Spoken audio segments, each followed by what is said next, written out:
প্রতিদিন এশারের নামাজের পরে এই ওজিফাটি আদায় করুন। 5টি পুরস্কার আপনি পাবেন। যদি আল্লাহ তাআলাকে খুশি করার জন্য নবীজির প্রেম, ভালোবাসা, মহাব্বত অন্তর রেখে, দৃঢ় বিশ্বাস রেখে এই 5টি আমল করতে পারেন, এই ওজিফাটি আদায় করতে পারেন, সম্মানিত দিনী ভাই বোনেরা, আমাদেরকে মরতে হবে। মৃত্যুর পর নেক আমল হচ্ছে আমাদের মূল সম্পদ। নবীজির প্রেম, ভালোবাসা হচ্ছে আমাদের মূল সম্পদ। সম্মানিত দিনী ভাই বোনেরা, বেশি বেশি নেক আমল করুন। কোন আমল আল্লাহ তাআলা কবুল করেন আমরা তো জানি না। কোন আমলের উসিলা আল্লাহ তাআলা আমাদেরকে জান্নাত দান করেন আমরা তো জানি না। আমরা তো বহু আমল করতেছি। 5 ওয়াক্ত নামাজ পড়ার পাশাপাশি, বিভিন্ন আমল করার পাশাপাশি প্রতিদিন এশার নামাজের পরে এই ওজিফাটি আদায় করুন, অথবা ঘুমানোর পূর্বে এই ওজিফাটি আদায় করুন। 1 নম্বর যে পুরস্কার আপনি পাবেন সেটা হচ্ছে 4000 দিনার সদকা দেওয়ার সওয়াব মহান আল্লাহ রাব্বুল আলামিন আমলনামায় দান করবেন। সুবহানাল্লাহি ওয়া বিহামদিহি সুবহানাল্লাহিল আযীম। 1 মিনিটও সময় লাগবে না। 1 মিনিটে আপনি 4000 দিনার সদকা দেওয়ার সওয়াব পেয়ে যাবেন। 2 নম্বর পুরস্কার হচ্ছে আপনার আমলনামায় 1 খতম কোরআন কারীম তেলাওয়াত করলে যে সওয়াব, সেই সওয়াব আল্লাহ রাব্বুল আলামিন আমলনামায় দান করবেন। 3 নম্বরে আল্লাহ রাব্বুল আলামিন আপনার আমলনামায় জান্নাতের মূল্য আদায় হবে। 4 নম্বরে উভয়ের বিবাদ মিটানোর সওয়াব দান করবেন। 5 নম্বর পুরস্কার হচ্ছে এই ওজিফাটি আদায় করলে আল্লাহ এতই ভালোবাসবে, এতই মহাব্বত করবে, রাহমাতুল লিল আলামিন নবীজি বলেন একটি হজ করার সওয়াব দান করবেন। একটি হজ করতে কত খরচ? আমাদের তো অনেকে সামর্থ্যই নাই। তো সামর্থ্য না থাকলেও আমাদের আমলনামায় আল্লাহ রাব্বুল আলামিন এই ওজিফার উসিলায়, এই আমলের উসিলায় একটি হজ করার সওয়াব দান করবেন। সুবহানাল্লাহি ওয়া বিহামদিহি সুবহানাল্লাহিল আযীম। আমাদের বিশ্বাস, যারা আমলকে ভালোবাসেন, যাদের অন্তর নবীজির প্রেম আছে যারা পরিমাণ, যাদের অন্তর আল্লাহর ভয় আছে, আপনারা আমলটি কখনো ছাড়বেন না। করতেই হবে এমন বাধ্যবাধকতা নেই, কিন্তু আপনারা তো শুনেছেন 5টি পুরস্কারের কথা। প্রথমত, আপনারা কিতাবের মধ্যে কি রয়েছে একটু কষ্ট করে শুনুন, আমি সংক্ষেপে বলতেছি। একদা রাসূলুল্লাহ সাল্লাল্লাহু আলাইহি ওয়াসাল্লাম রাহমাতুল লিল আলামিন নবীজি হযরত আলী রাদিয়াল্লাহু তাআলা আনহুকে বললেন, হে আলী, ও আমার সাহাবী, তুমি যখন ঘুমাবে, ঘুমানোর পূর্বে 4000 দিনার সদকা দিয়ে তুমি ঘুমাবে। রাসূলুল্লাহ সাল্লাল্লাহু আলাইহি ওয়াসাল্লাম হযরত আলী রাদিয়াল্লাহু তাআলা আনহুকে বলেন, হে আলী, তুমি যখন ঘুমাবে 1 খতম কোরআন কারীম তেলাওয়াত করে তারপর তুমি ঘুমাবে। তুমি যখন ঘুমাবে জান্নাতের মূল্য আদায় করে তারপর তুমি ঘুমাবে। রাহমাতুল লিল আলামিন নবীজি বলেন, হে আলী, তুমি যখন ঘুমাবে ঘুমানোর পূর্বে উভয়ের বিবাদ মিটানো সওয়াব অর্জন করে তারপর তুমি ঘুমাবে। সুবহানাল্লাহ। রাসূলুল্লাহ সাল্লাল্লাহু আলাইহি ওয়াসাল্লাম হযরত আলী রাদিয়াল্লাহু তাআলা আনহুকে বললেন, হে আলী, তুমি যখন ঘুমাবে একটি হজ আদায় করে তারপর তুমি ঘুমাবে। সুবহানাল্লাহি ওয়া বিহামদিহি সুবহানাল্লাহিল আযীম।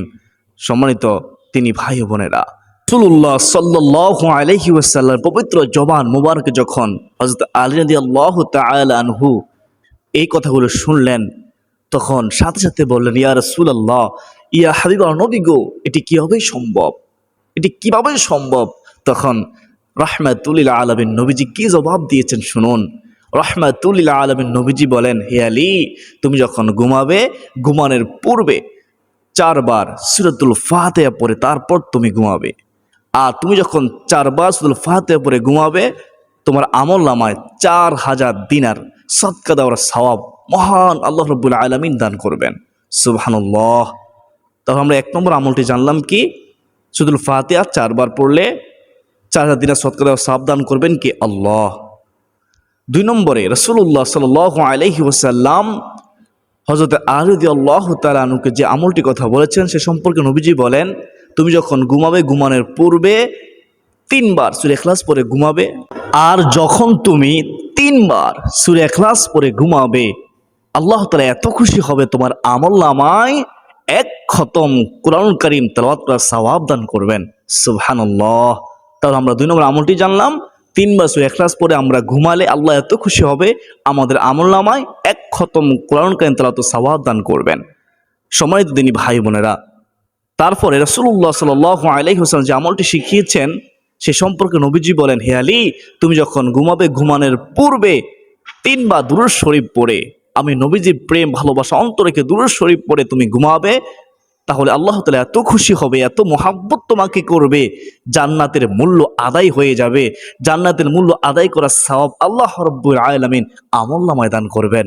সুবহানাল্লাহ। তাহলে আমরা বুঝতে পারলাম আমরা যদি 3 বার, কমপক্ষে 3টি বারও দুরূদ শরীফ পড়তে বেশিক্ষণ সময় লাগবে না, ছোট বড় সকলে পারবো। আপনার সন্তানকে নিয়ে আপনি আমলটি করে ঘুমান, কপাল ভাগ্য খুলে যাবে, জান্নাতের মূল্য আদায় হয়ে যাবে।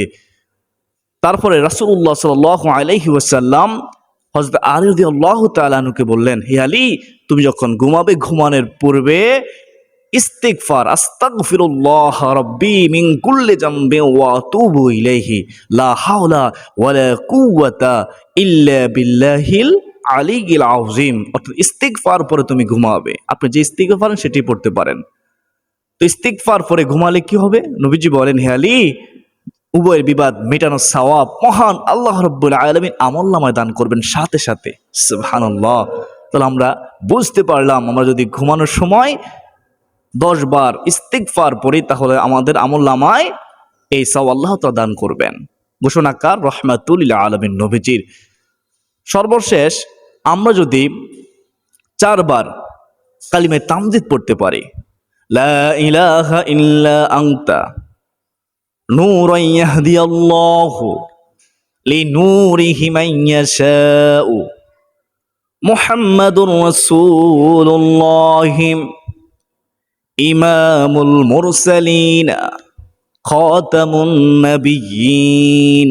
অনেকে পারেন না, আবারও বলতেছি, কালিমে তামজিদ এটি 4 বার পড়লে আল্লাহ তাআলা আমাদেরকে এতই ভালোবাসবে, নবীজি বলেছেন একটি হজ করার সওয়াব আল্লাহ তাআলা আমলনামায় দান করবেন। লা ইলাহা ইল্লা আনতা নূরান ইয়াহদিয়াল্লাহু লিনূরিহি মান ইয়াশাউ মুহাম্মাদুর রাসূলুল্লাহ ইমামুল মুরসালিন খাতামুন নবিয়্যিন। এ হচ্ছে কালিমায়ে তামজিদ। এটি পড়বেন 4 বার, না পারলে শিখে নেবেন। যারা পারেন তো আলহামদুলিল্লাহ, যারা পারেন না শিখে নেবেন। সম্মানিত দিনী ভাই বোনেরা, তাহলে আমরা 5টি আমল সম্পর্কে জেনেছি। এশার নামাজের পরে আমরা এই 5টি আমল করবো, এই ওজিফাটি আদায় করবো ইনশাআল্লাহ। অনেকে আদায় করে, আলহামদুলিল্লাহ, আমি নিজেও আদায় করি। আপনি যদি এশার নামাজের পর আদায় করতে না পারেন, ঘুমানোর পূর্বে করবেন, রাতে আমলটি করে তারপর আপনারা ঘুমান, ইনশাআল্লাহ আপনার কপাল ভাগ্য খুলে যাবে। 5টি পুরস্কার আল্লাহ তাআলা দান করবেন। ঘুমানোর পূর্বে আরো অনেক সুন্নত আমল আছে। আপনি বিছানা জেরে ঘুমাবেন, নবীর সুন্নত আদায় হবে, আল্লাহ খুশি হবে, আপনার তাকদীর খুলে যাবে। ওযু করে ঘুমাবেন, মেসওয়াক করে ঘুমাবেন। আপনি নবীর সুন্নত তরিকায় ঘুমানোর চেষ্টা করবেন। ডান কাত হয়ে ঘুমাবেন, ডান কাত হয়ে ডান গাড়ি নিচে ডান হাত রেখে তারপর আল্লাহুম্মা বিসমিকা আমুতু ওয়া আহইয়া পরে ঘুমাবেন ইনশাআল্লাহ। আল্লাহ তাআলা এত খুশি হবে, আপনার যদি ওই ঘুমের মধ্যে মৃত্যু হয়ে যায় আপনি জান্নাতে হয়ে যাবেন। আয়াতুল কুরসি পরে ঘুমাবেন। আমরা সকলেই জানি আয়াতুল কুরসি পরে ঘুমালে একজন ফেরেশতা নিযুক্ত হয়ে যায়। ওই ফেরেশতা সারা রাত আমাদেরকে পাহারা দেবে। চোর ডাকাত থেকে আল্লাহ তাআলা হেফাজত করবেন। সুবহানাল্লাহি ওয়া বিহামদিহি সুবহানাল্লাহিল আযীম। আল্লাহ তাআলা আমাদের সবাইকে এশার নামাজের পরে সূরাতুল ফাতিহা 4 বার, সূরাতুল ইখলাস 3 বার, দুরূদ শরীফ 3 বার, ইস্তিগফার, আস্তাগফিরুল্লাহ রাব্বি মিন কুল্লি যামবি ওয়া আতুবু ইলাইহি, লা হাওলা ওয়ালা কুওয়াতা ইল্লা বিল্লাহিল আলিয়্যিল আযীম 10 বার পড়ার তৌফিক দান করুক। কালিমায়ে তামজিদ, লা ইলাহা ইল্লা আনতা নূরান ইয়াহদিয়াল্লাহু লিনূরিহি মান ইয়াশাউ মুহাম্মাদুর রাসূলুল্লাহ ইমামুল মুরসালিন খাতামুন নবিয়্যিন। এই কালিমায়ে তামজিদ 4 বার পড়ার তৌফিক দান করুক। আল্লাহ তাআলা আমাদের সবাইকে সুস্থ শরীরে 5 ওয়াক্ত নামাজের হেফাজত দান করুক। আমাদের হালাল যাহা কিছু আছে তাহার মধ্যে বরকত দান করুক। আল্লাহুম্মা আমিন। আজকে পর্যন্ত সকলের সুস্বাস্থ্য কামনা করে বিদায় নিচ্ছি। ওয়া মা আলাইনা ইল্লাল বালাগ। আসসালামু আলাইকুম ওয়া রাহমাতুল্লাহি ওয়া বারাকাতুহু।